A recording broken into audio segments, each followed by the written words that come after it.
The Secret Life of Companion Plants. How to make your garden work for you in 2025. In the age of smart homes and digital everything, even gardening is getting a rethink. But one age-old principle is making a strong comeback: companion planting. No apps needed, no gadgets, just a smarter way to grow.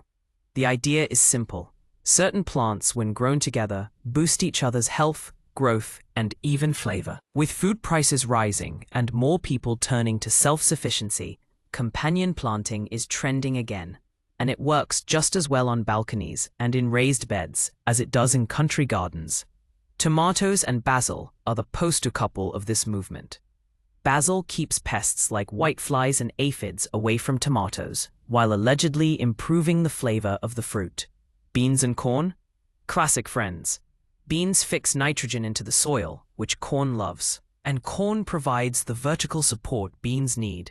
Marigolds repel nematodes and beetles when planted near almost any vegetable.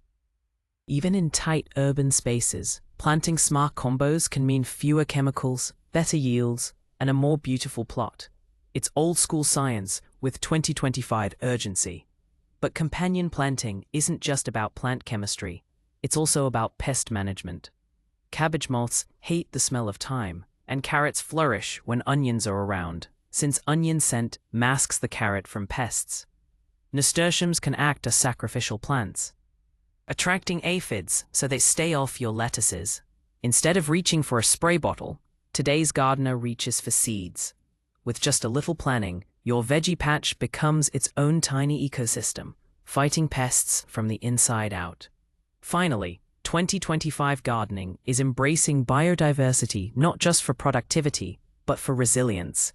Climate swings, longer droughts, and unpredictable weather patterns mean that gardens need to be more adaptive.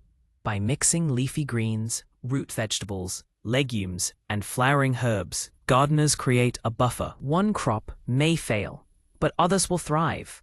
Companion planting isn't a cute trick. It's a survival strategy.